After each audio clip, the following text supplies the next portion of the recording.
Hey friends, tonight we're going on a little journey, one that I think you'll really enjoy. Before you get cozy, take just a moment to like this video and subscribe, but only if you truly enjoy what I do here. And I'd love to know, where are you listening from and what time is it for you right now? It's always amazing to see people joining in from all around the world. Now, dim the lights, maybe let a soft fan hum in the background. Settle in, take a deep breath, and let's begin our journey. She sat alone in the train. Outside, the fog wrapped the world like an old, unfinished dream. The windows were pale with mist, the glass breathing with every slow movement of the engine. The air smelled faintly of coal and wet wood, the kind of scent that lingers at the edge of memory rather than the nose. Her name was Eleanor Vale. She looked somewhere between 30 and timeless. Her face soft but sleepless, her eyes steady, as though they had been awake for years. In her hands, a small blue notebook. The ink had bled at the edges, the words smudged by travel and night air.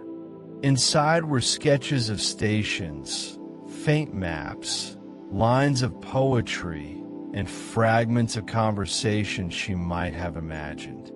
She wrote not to remember, but to keep forgetting for becoming too complete.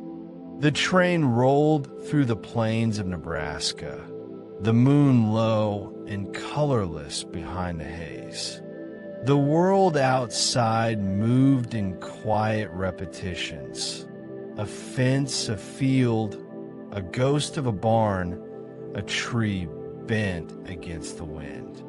She watched it all the way an insomniac watches the clock, not to know the time, but to survive it. The others in the car were asleep.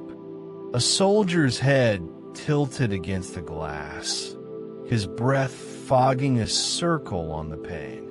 A mother cradled her child in slow, mechanical rhythm. A preacher's fingers rested on the cover of a worn Bible. All of them seemed part of some other rhythm, one she could hear but not join. She reached in her coat and pulled out a small silver pocket watch. The back was engraved, "To EV for the journey." The hands were frozen at 12:59. They had stopped weeks ago, maybe months, maybe years. She no longer wound it. She simply kept it near her, as if the stop time inside might hold back the hours she could no longer sleep through. The train lurched. A long, low whistle echoed across the fields. Not a signal, but a sigh. The conductor passed through, brushing dust from his sleeves. "Long way from home, ma'am?" he asked. Eleanor looked up. "Home? I don't think I remember where that was." He nodded softly, like a man who'd heard the same thing too many times, and moved on. Around 3 in the morning, the train slowed. It wasn't a real stop, more like a hesitation. Through the fog, she saw a platform, barely there. No name sign, no sound, only a broken clock on a wooden post, its hands also resting at 12:59. The doors opened with a soft gasp. She stepped out. The air was cold and metallic, like it had been mined from another century. Somewhere, a lamp flickered. A man sat behind a window in a small station house, his silhouette thin and bowed. She knocked gently. He turned, eyes pale in the lamplight. "What is this place?" she asked. He smiled without moving his lips. No one remembers. Those who stop here don't go back. Then why does the train still come? He looked past her toward the invisible tracks. Even the past needs somewhere to rest. She wanted to ask more, but the light behind him dimmed, and in the next blink, the room was empty. She stood there a while, notebook in hand, then wrote, "There are towns made entirely of sleeplessness. They exist only between one breath and the next." When she climbed back onto the train, her seat felt warm, as if someone had just been there. She looked across, saw no one, but her reflection in the glass seemed slightly altered. The same face, but the eyes were calmer, older, as if they knew where this train was going. The night pressed closer. The rhythm of the wheels softened into something that wasn't sound, but memory. She felt the rails below her become less solid, as though the train were no longer running on metal, but on time itself, sliding quietly through what had been forgotten. She closed her eyes and let the motion carry her. Somewhere far away, a station bell rang once, faint and hollow. The same tone her father used to point out when she was a child, counting trains in the dark. She remembered his voice telling her that some trains don't stop anywhere. They just keep circling the world until they forget what they were chasing. When she opened her eyes, dawn had arrived, pale, uncertain, almost embarrassed. The world outside was soft and half-painted. She took out her notebook again, turned to the last empty page, and wrote slowly. Perhaps journeys aren't meant to reach places, but to remember who we were back when we could still dream. She smiled faintly, the kind of smile that has no audience. The train moved forward, deeper into the fog. Somewhere behind, a clock kept trying to tick, but couldn't. The sound it made was not time passing. It was time remembering itself. And then the landscape faded again, swallowed whole by white silence, as the train continued toward nowhere, softly, endlessly, through the sleepless hour of 12:59. When she woke, if it could be called waking, the train was already moving through rain. The window was streaked with silver lines that trembled as the wheels clicked below. Everything beyond was gray. The sky, the land, the space between both. Only the rhythmic breath of the engine gave shape to the world. Eleanor sat up slowly, her neck stiff from the angle she had slept in. She had dreamed, but the dream felt like eavesdropping on someone else's life. There had been a field, an open door, and a woman waving from far away, though the wind carried no sound. She tried to recall the woman's face, but every detail slipped away like ink in water. The conductor walked past again. He paused near her seat, the brim of his cap damp with fog. "Morning, ma'am," he said softly. "Next stop's Willow Creek. Not on most maps, but we still make a pause there." "How long?" she asked. "Just long enough," he said, and kept walking. The phrase stayed in her head, just long enough. Long enough for what? For memory? For forgetting? The wheels gave no answer, only the hollow echo of distance. She turned to the window. The land was changing now, low hills giving way to patches of forest. In some valleys, mist hung low like unspoken thoughts. Every so often she caught glimpses of houses, small, wooden, half-broken. Smoke curled from a few chimneys. The world outside seemed to breathe slower than hers, as if this train were passing not through geography, but through time that had decided to stop pretending. She reached for her notebook. On the last written line, the ink had dried to a dull gray. She traced it with her fingertip. Journeys aren't to reach places. She wanted to finish the thought, but could not. Maybe journeys were to remember, or maybe they were to dissolve.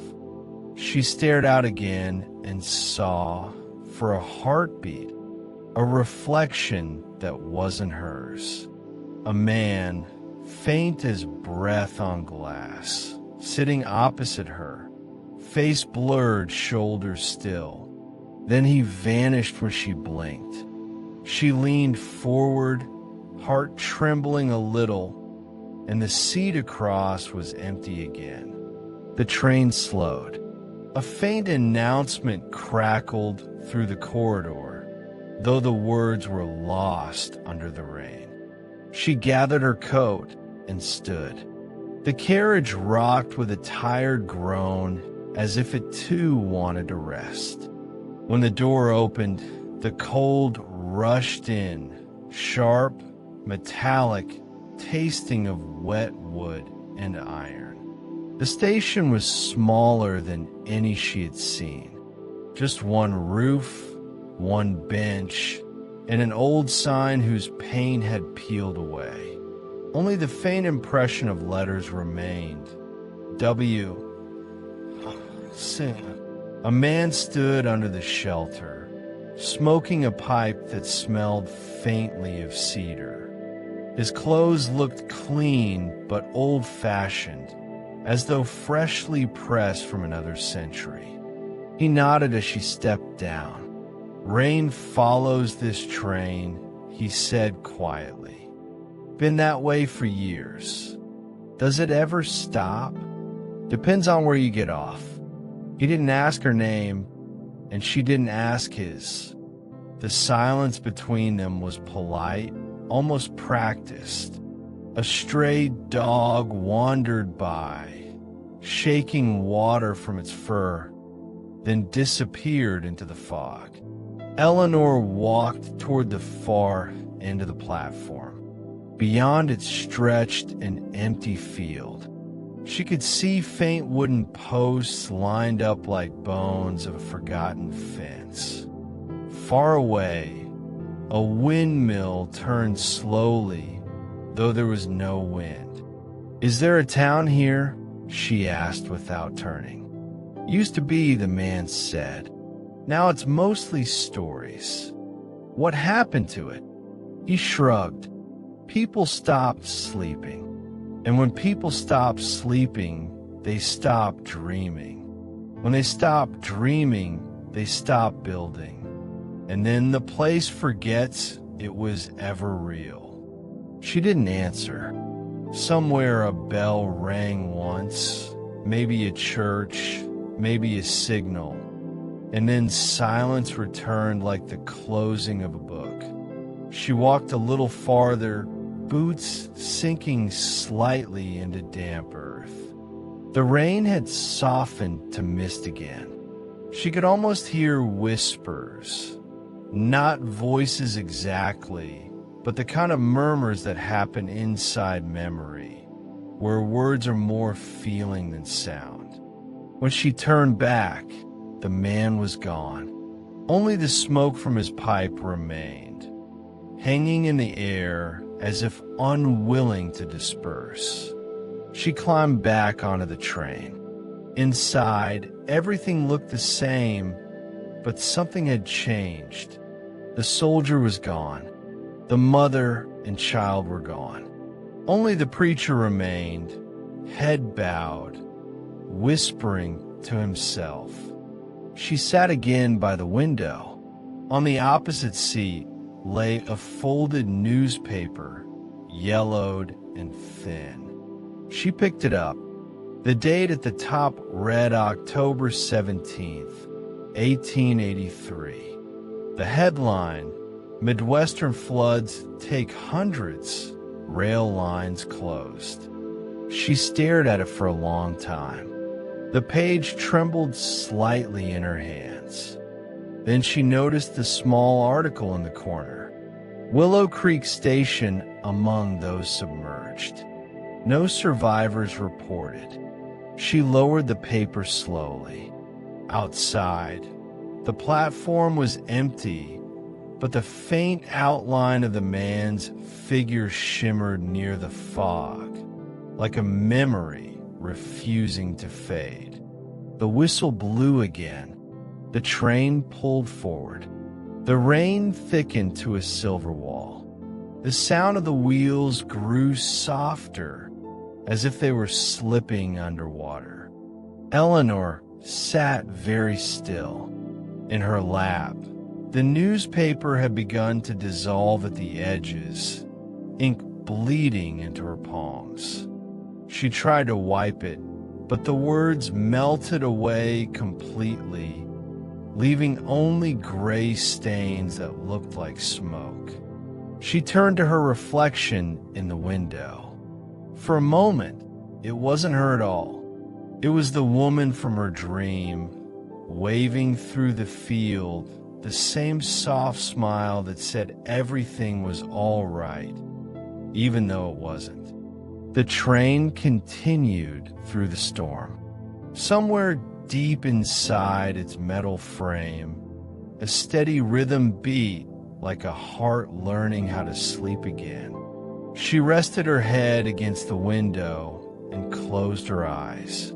The sound of the rain became something older, like the sea, like breathing. She thought she heard footsteps in the aisle, bare, slow, deliberate. Then a voice, gentle and close. "You shouldn't have stayed," it said. Her eyes opened, but there was no one there. Only her coat, heavy with damp, and her reflection, still watching. The conductor returned an hour later. "Next stop's Ash Hollow," he said. "No passengers listed to get off, but you might like the view." She nodded, though she knew she would not get off. The view would find her anyway. When he left, she turned to the notebook again. The last words she'd written the night before had blurred from moisture. She tore the page out and let it fall to the floor. The paper didn't hit the ground. It simply vanished, as if the train had swallowed it. She picked up her pen and wrote, hand trembling slightly. The rain remembers what the river forgets. Outside, lightning flickered across the horizon, brief, silent. For an instant, it illuminated the shape of an old bridge ahead. Its beams twisted, half collapsed. Then the light faded and the bridge was gone, replaced by endless gray fields. Eleanor breathed slowly. Somewhere deep in the fog, she thought she could hear another train running parallel to theirs. Same rhythm, same distance. But when she looked, there was only shadow. The watch in her pocket ticked once. Just once. She froze. It hadn't made a sound in months. She pulled it out. The hands had moved forward. Not much, but enough. It now read 1 o'clock. She stared at it as the train pressed on into the gray. The air around her felt heavier, thicker, alive. Maybe time was catching up. Maybe the night was finally beginning to end. She leaned back, eyes closing, and for the first time in many nights, she felt something close to sleep. Not rest, not peace, but a thin surrender, like drifting into a dream she had already lived once before. Outside, the rain stopped. The sky brightened just slightly. And far in the distance, a clock began to move again. The train kept going. The world, or whatever remained of it, waited. The train entered a valley where the fog looked heavier, colored by the pale blue of early dawn. The name Ash Hollow appeared only once, painted faintly on a wooden arch that leaned over the track like something half asleep. Eleanor barely saw it before it dissolved back in a mist. The air seemed to hush as the wheels slowed. Even the usual clatter softened, replaced by a slow, pulsing rhythm, like breath drawn through glass. She looked out and saw the shapes of trees standing in clusters, their branches silver with dew, their reflections trembling in pools of rainwater beside the line. When the train finally stopped, the silence felt alive. No voices, no footsteps, only the gentle hiss of cooling steam. She stepped down onto the platform. The boards slicked beneath her boots. The fog brushed her coat like a living thing. There was a bench, a lamp, and a single telegraph wire that hummed faintly, though no signal ran through it. The station house was small, its windows opaque with age. She could smell wet wood, soot, and something faintly floral, like violets pressed into an old book. She waited, expecting the conductor's voice or the shuffle of another traveler, but no one came. The train behind her breathed once more, a long, slow exhale, and then began to move again, leaving her alone in the drifting pale. She watched it fade until the last carriage dissolved into the fog. For a moment, she thought she saw faces in the windows, dim and uncertain, watching her as though from another side of time. Then they were gone, and the valley became completely still. Eleanor turned toward the station house. The door was ajar. Inside, light filtered through cracks in the roof, catching on dust that hung motionless in the air. A clock on the wall showed no numbers, only hands that moved without rhythm. She crossed the room slowly. Each step echoed longer than it should have, as if the sound was reluctant to die. On the desk lay a register book, open to a blank page. The ink pot beside it was dry, a feather quill leaning against its rim like a withered stem. She touched the paper. It was cold, but when her fingertips brushed it, faint letters began to appear. Not written, but seeping up from underneath, as though the page remembered something. Names, dates, and single words. Arrived, departed, returned. She whispered her own name, uncertain why. The ink bled darker for an instant and then faded back to white. Outside, a wind began to rise. It moved through the valley like someone walking slowly, dragging their coat through the grass. The telegraph wire quivered, releasing a sound that wasn't quite a note, more like a sigh turned into metal. She stepped outside again. The landscape beyond the station looked endless. The hills were pale gray, soft as ash, and the sky was the same color, so that horizon and air seemed to blend. A small road wound away from the platform, vanishing into the fog. She followed it. Her boots left shallow prints that filled immediately with moisture. Somewhere to her left, she heard running water, a stream, or perhaps just the whisper of wind against rock. The sound grew clearer as she walked. Soon she came upon a bridge. It arched over a narrow river, the surface smooth and bright like mercury. The bridge looked too fragile to hold weight, yet when she stepped onto it, it did not creak.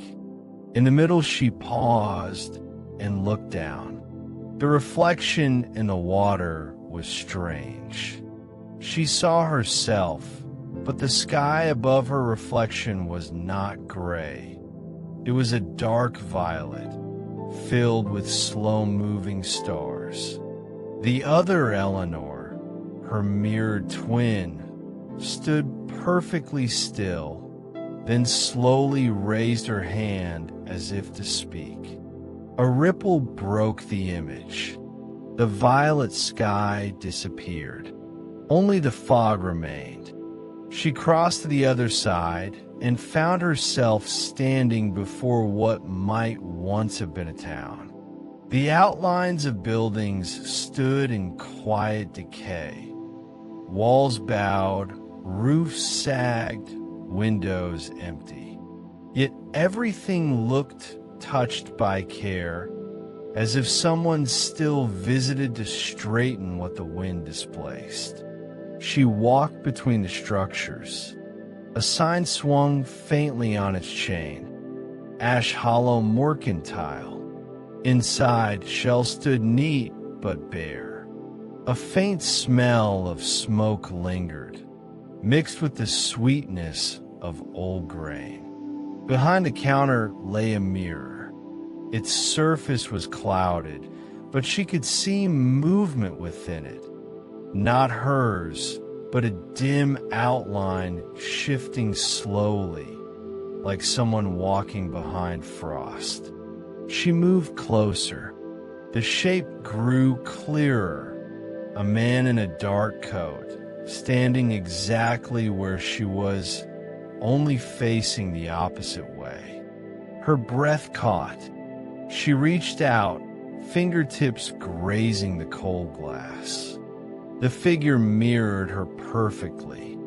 Then he smiled, and his expression was not her own. The image blurred into gray and vanished. Eleanor stepped back. The shop was silent again. Outside, the light had changed. The fog glowed with a soft gold, though no sun was visible. The air was warmer now, carrying the scent of rain on iron. She walked to the edge of the street. A church stood there, its steeple crooked but proud, a bell resting silent within. She pushed open the door. The interior was filled with dust and the faint, steady drip of water. The pews were arranged neatly, hymn books closed and untouched. Yet the air felt occupied, peaceful, not lonely. She sat in the front row. For the first time in days, or maybe years, her eyelids grew heavy. The exhaustion that had always hovered just beyond reach settled over her shoulders. She tried to fight it, but the stillness of the place made resistance impossible. Her head bowed, and she felt the slow drift towards something that might have been sleep. In that half-light, she heard faint footsteps approaching, measured and calm. She did not lift her head. A voice spoke near her ear, low and even. "You found it," it said. "Few do." She tried to answer, but her words felt weightless. The voice continued, "This is where the sleepless come when the night has nothing left to give. The valley remembers them until the sound of their breath fades." She opened her eyes. The church was empty. Dust motes floated in the shafts of light. Her pulse slowed, steady, almost restful. When she stepped back outside, the fog had thinned. The outlines of the town were softer, less defined. She realized she could hear the train again in the distance, though faintly, as if underwater. She walked toward the platform. Each step felt lighter, her body less substantial. The sound of the river followed her, fading gradually into the rhythm of the wheels. The train waited, steam curling like breath in cold air. The conductor stood by the door, hat in hand. "Did you find what you were looking for?" he asked. She looked past him into the car, where empty seats waited like open pages. "I don't know," she said, "but I think it found me." He nodded once. She climbed aboard. As the train began to move, Ash Hollow receded into mist. The shapes of the town, the bridge, the station, all dissolved, leaving only colorless air. The valley grew distant, then unreal, as though memory itself were being erased gently, so it wouldn't hurt. She rested her forehead against the glass. For the first time, her reflection looked peaceful. Her eyes were still open, but there was something quiet behind them, a space where sleep might someday live. Outside, the fog lifted in thin veils, revealing a horizon that shimmered faintly with pale light. The pocket watch in her hand ticked once more. 1:01. She smiled faintly and whispered, "Finally." The train rolled onward, slow and endless, through the hollow between night and morning, carrying her toward the next silence. The valley disappeared behind her. For a long while, there was only the sound of the train, that steady, ancient rhythm that seemed to come from somewhere deeper than the engine itself. The car rocked gently, and each sway carried her between thought and unthought. She sat alone again. The seats around her were clean, but slightly faded, as if polished by the ghosts of travelers long gone. Outside, the landscape changed with impossible speed. One moment, bare hills under ash-colored light. The next, flat plains glittering with frost. Then pine forests rushing by in streaks of green shadow. No conductor came to check her ticket. No other passenger stirred. Only the faint reflection of her own face in the glass, sometimes clear, sometimes gone when fog pressed too close. The rhythm of the wheels was hypnotic. It matched something in her pulse, like a heartbeat that had finally found an external echo. For the first time, she wondered if the train could feel her listening. If its endless motion was a kind of breathing meant to keep her awake just enough. She closed her eyes, not to sleep, but to drift. When she opened them again, the lamps inside the carriage were dimmer. A soft blue light entered from outside. It was not dawn, more like the glow of a moon trapped underwater. Through it she could see a wide plain, silver grass trembling as the train passed. Far away stood windmills that turned slowly, though there was no wind. She thought she saw figures near the horizon, but they were motionless or maybe just very distant. Shapes like people waiting for something that had already left. The pocket watch in her lap ticked irregularly now. Sometimes it stopped, then began again, as if deciding whether time still mattered. She lifted it to her ear. Inside, the ticking sounded like a whisper. She almost made out words. At the next curve, she noticed another passenger. He sat across the aisle, 2 rows ahead, where she could see the outline of his hat and shoulders. He hadn't been there before. She hesitated, then rose slowly, stepping forward to glance down the row. The man's face was turned toward the window. His reflection looked younger than his body, a pale image, eyes half closed as though dreaming. "Excuse me," she said softly. He didn't move. She reached out to rest her hand on the seat beside him, and in that moment, the train lurched slightly. Her fingers touched air. The seat was empty. Only the indentation of someone recently seated remained, the cushions still warm. Eleanor drew back, heart steady but slower. When she returned to her seat, she saw condensation on the window, words traced by an unseen finger. Not yet. The letters vanished almost immediately as the glass cooled. The train entered a long tunnel then. The sound deepened, echoing through iron and stone. She felt the vibration in her bones, steady and strong. It wasn't frightening. It was almost like being sung to. A lullaby made of machinery and distance.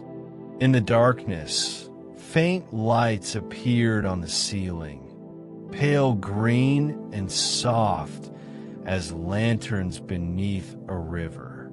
They moved in waves along the carriage, illuminating fragments of faces that weren't really there, just shadows shaped like passengers, their outlines trembling with each breath of steam.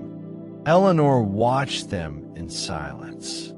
She realized they weren't looking at her or each other.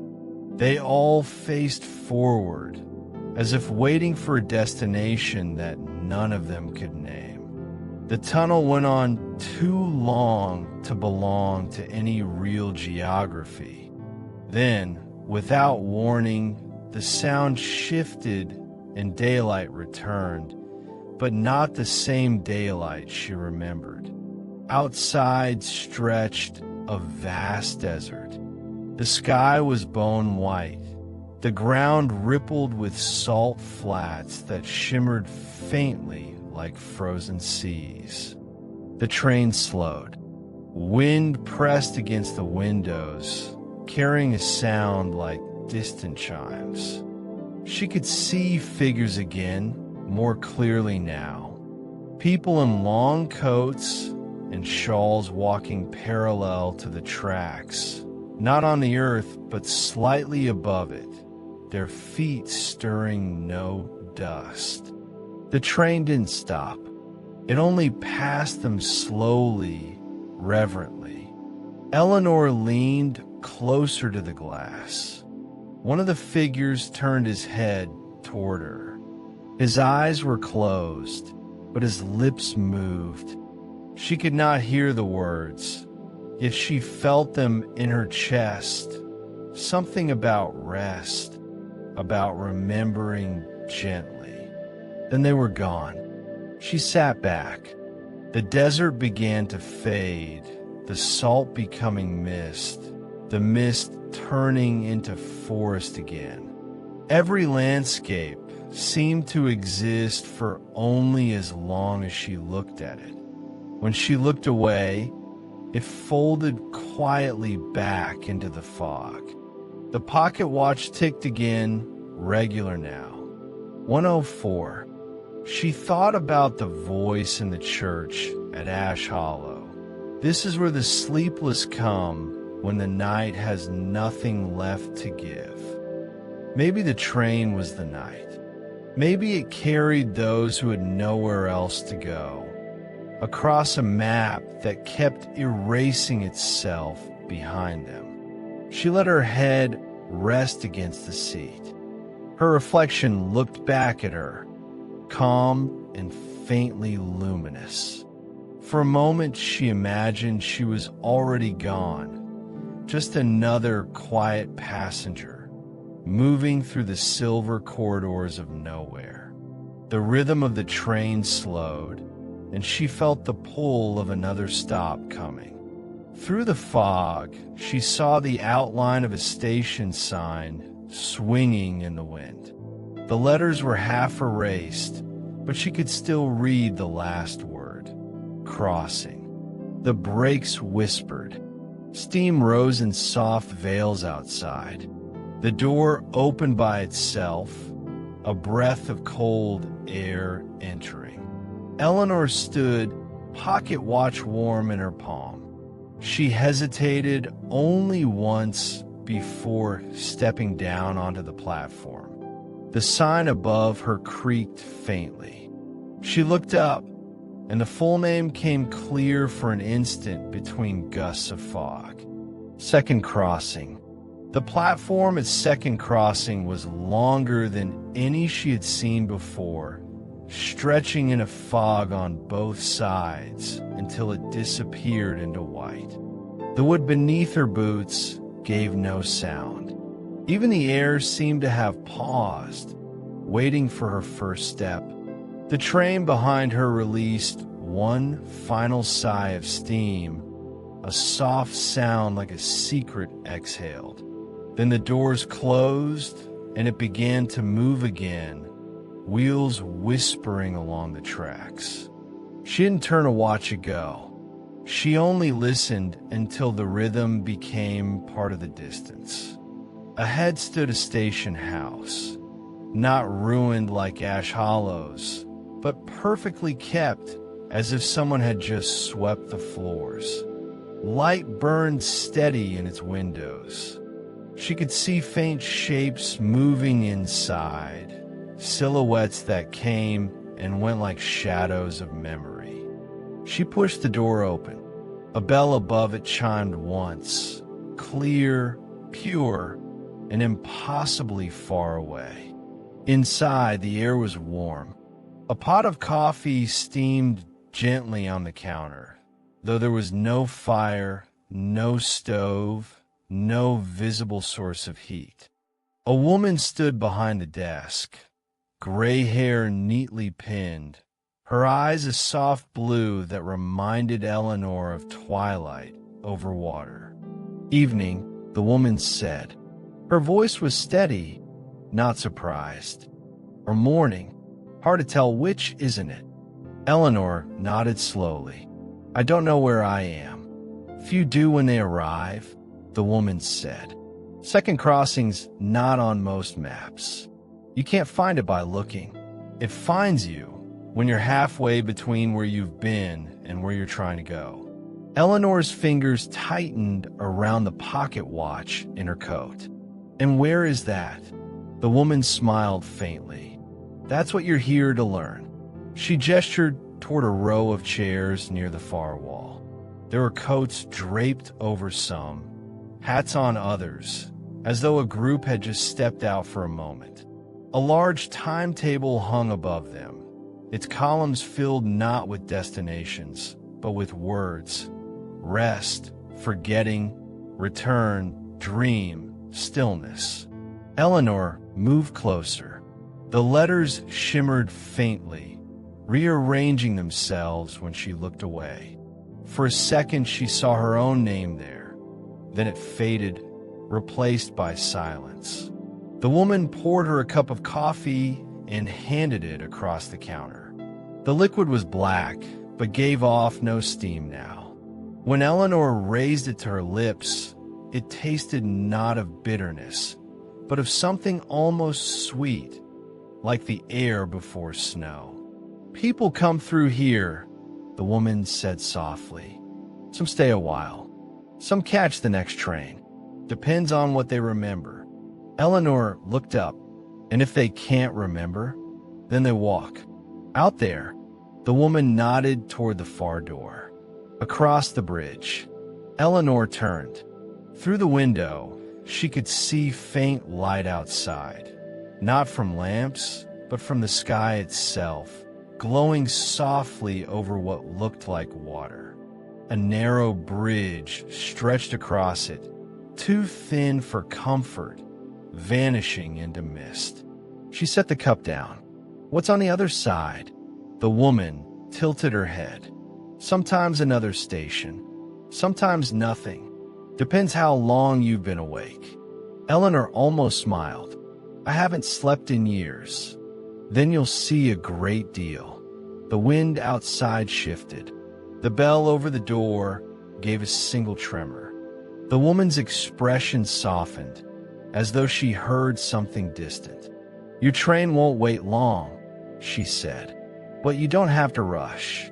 You can stay here a while if you wish." Eleanor hesitated. The warmth of the station felt unreal, like standing inside a memory she didn't own. She looked toward the bridge again. "I'll walk," she said quietly. The woman nodded once. "Keep the watch close. It keeps the time you've forgotten." Eleanor stepped out. The fog thickened instantly, pressing against her face like cool breath.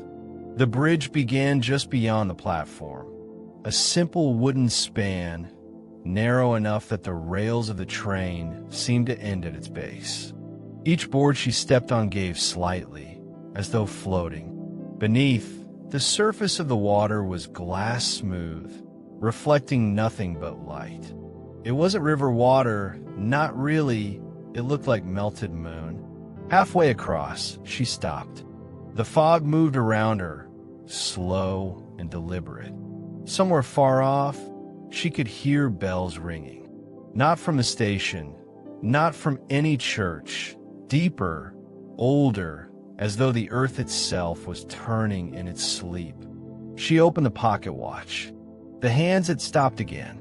This time they pointed straight up, both together. No number, no direction, just stillness. She whispered, "What happens if it never starts again?" The fog shifted in front of her. For an instant, she saw another figure standing at the end of the bridge. A man, maybe the same she'd seen reflected in the mirror at Ash Hollow. He didn't move, but she felt his gaze like a pull. When she blinked, he was gone. The bridge ended abruptly on the far side, the ground rising into a slope of pale grass. She stepped off and found herself standing before a small signpost. The wood was rough, the letters carved deep but simple. 3rd mile. The wind carried the faint sound of the train again. Miles away now, steady and patient. Eleanor looked behind her. The bridge was gone. Only fog remained, endless and smooth. She started walking up the slope. The air was growing brighter, though there was still no sun. Shadows lengthened across the hill as though light came from beneath the earth. At the top, she stopped. Before her stretched an entire field of tracks, dozens of them, maybe hundreds, weaving across each other in intricate patterns, curving toward horizons that did not exist. Trains stood silently on some, empty and gleaming, their steam frozen mid-breath. She realized, with a slow pulse of recognition, that each train looked slightly different, colors, designs, even eras. Some are modern, others impossibly old. And in each one, behind the glass, she could see faint silhouettes of passengers sitting very still. The wind shifted again. The chime of unseen bells returned, now mingled with the rhythmic whisper of the engines, like a choir humming in its sleep. She stood there for a long time, watching the sky deepen from white to a soft, trembling blue. Her hands trembled slightly, but not from fear. It was something else, the ache of almost remembering. She knew she could board any of the trains.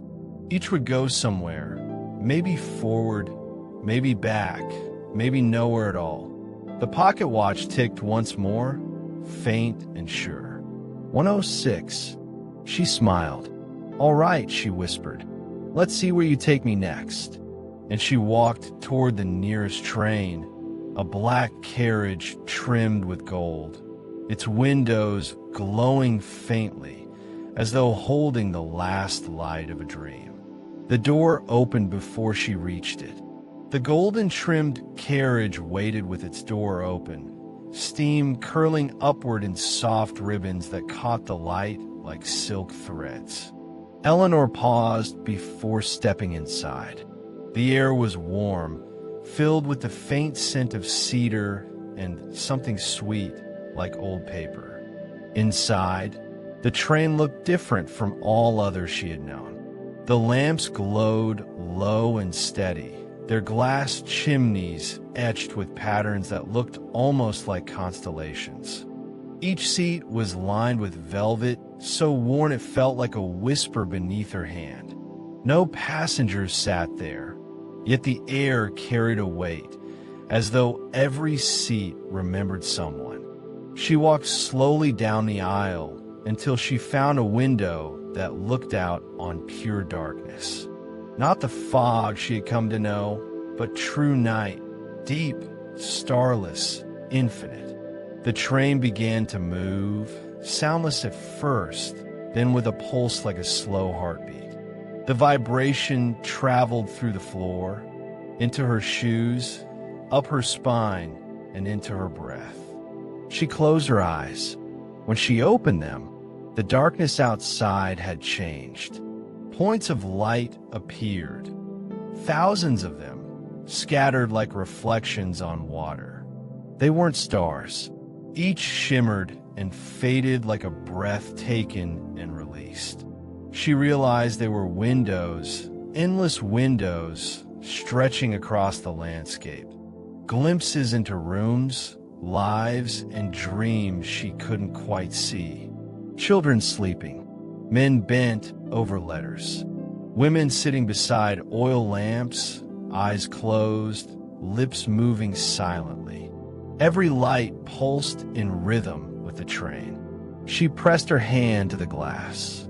For a moment, she thought she could feel the warmth of those distant rooms.